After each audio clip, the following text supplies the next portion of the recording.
Hello बच्चों, आज करेंगे हम रीवैल्यूएशन अकाउंट। और ज्यादातर बच्चों को प्रॉब्लम होती है रीवैल्यूएशन अकाउंट की जर्नल एंट्रीज करना।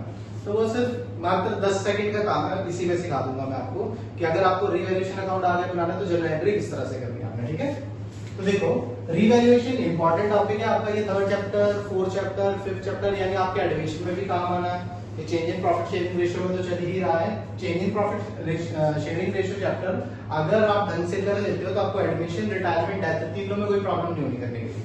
ठीक है, ये बेसिक मैं वापस फिर से करवा दूंगा आपको नेक्स्ट चैप्टर्स में। ठीक है, लेकिन यहाँ पे थोड़ा सा ध्यान से कर लोगे तो मेरे को जरूरत नहीं पड़ेगी आपकी करवाने की। ठीक है, तो मेन चीज क्या चलेगी हमारे पास यहाँ पे, क्या बनाना आपको, रीवैल्यूएशन अकाउंट। रीवैल्यूएशन अकाउंट में क्या करोगे आप, वैल्यूज जिन एसेट्स की चेंज हो रखी है वो करनी है। तो पहले तो फॉर्मेट लिख लो। ठीक है, फॉर्मेट लिख नहीं लो, सॉरी बना लो। फॉर्मेट किस तरह से बनेगा, इस तरह से, पहला ये डेबिट और ये क्रेडिट। क्यों? क्योंकि ये हमारे पास बैलेंस शीट नहीं है, डेबिट क्रेडिट लिख सकता हूं मैं। और यहाँ पे सबसे पहले क्या लिखेंगे, पर्टिकुलर्स, फिर अमाउंट की जगह में सीधा रुपये का सिंबल लिख रहा हूं। ठीक है, फिर पर्टिकुलर्स और ये अमाउंट। नॉर्मल सा लॉजिक, आपने क्या देखना कि जो भी आपकी एडजस्टमेंट दे रखी होगी क्वेश्चन में, इसके बाद मैं क्वेश्चन भी करवाऊंगा आपको वहां से क्लियर हो जाएगा।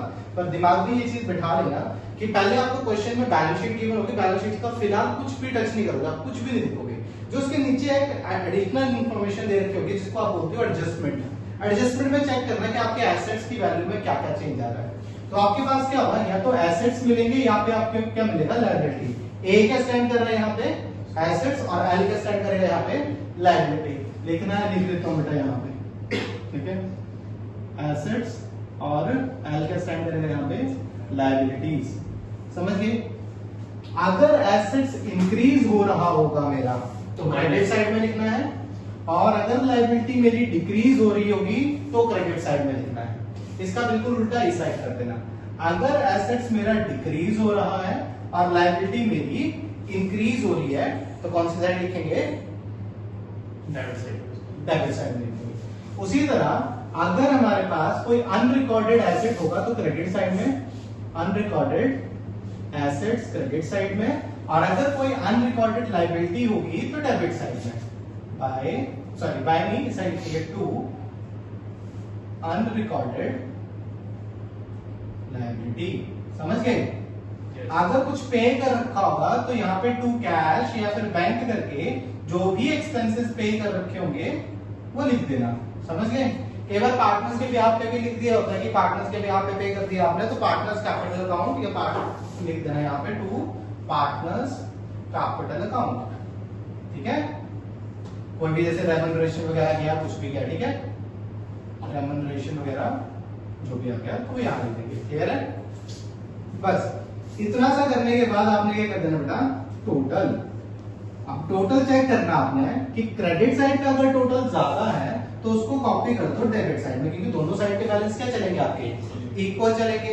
और जब हमारे पास एसेट्स से कम या ज्यादा होते हैं तो हमारे पास प्रॉफिट आता है कि गेन आता है। जब हमारे एसेट्स कम ज्यादा होते हैं, परचेज या सेल होते हैं, तो हम प्रॉफिट वर्ड लिखते हैं या गेन वर्ड, गेन लिखेंगे। तो यहाँ पे अगर मेरे पास प्रॉफिट वाली सिचुएशन होती है तो ये क्या लिखेंगे हम, गेन ऑन रीवैल्यूएशन। और किसमें ट्रांसफर कर देंगे, पार्टनर्स में। जो भी पार्टनर होंगे ए बी सी, कौन सी रेशियो में बेटा, ओल्ड रेशियो में ट्रांसफर कर देंगे यहाँ पे बैलेंसिंग फिगर। अगर गलती से हमारे पास डेबिट साइड का टोटल ज्यादा है तो ये वाला टोटल कॉपी कर दोगे इस साइड, बैलेंसिंग फिगर आएगी आपके पास क्रेडिट साइड में, और लिखोगे क्या आप उसको, बाय क्या, लॉस ऑन रीवैल्यूएशन। और ए बी सी कौन से रेशियो में बेटा, ओल्ड रेशियो में चलेगा। क्लियर है? हाँ जी, उसी की तरह है, लेकिन एप्रोप्रिएशन में कुछ और चीज थी। एप्रोप्रिएशन में क्या चलता था, जो पार्टनर्स को देते थे वो चीज थी, उसमें एसेट्स का कोई लेना रहता था। हाँ, और मैंने क्या बोला था कि जर्नल एंट्री करते टाइम कहीं को दिक्कत होती है। ठीक है, 2-3 साल पहले के पेपर में जाओगे, सीबीएसई पैटर्न के अकॉर्डिंग क्या रखा था कि आपको जर्नल एंट्री ज्यादा आ रखी थी अकाउंट बनाने की जगह। ठीक है, तो कई बच्चों को बड़ी प्रॉब्लम होती है कि सर हमें जर्नल एंट्रीज ढंग से नहीं आती। ठीक है, तो क्या करना, वर्किंग नोट में फटाफट ये बना लिया आपने, 1-2 मिनट में बन जाता है, अगर ढंग से करोगे तो 2 मिनट में बन जाता है। उसके बाद आपने क्या करना, जर्नल एंट्री इस तरह से करनी है, एरो लगानी है आपने बस। यानी कि इस वाले एसेट की जर्नल एंट्री करनी होगी, तो ये जो भी एसेट होगा, asset account debited to revaluation account. अगर ये लायबिलिटी का करना तो liability account debited to revaluation account. अगर ये अनरिकॉर्डेड एसेट है तो जो भी अनरिकॉर्डेड एसेट होगा टू रीवैल्यूएशन अकाउंट। ये वाली एंट्री लॉस साइड वाले है। हाँ जी, तो फिर क्रेडिट वाला क्रेडिट साइड नहीं नहीं, जो क्रेडिट वाला फिर पहले कह रहा कि मेरे को आता है ये, तो इसी चीज में आता है, जो क्रेडिट में होगा उसको पहले लिखना और क्रेडिट साइड में रीवैल्यूएशन का।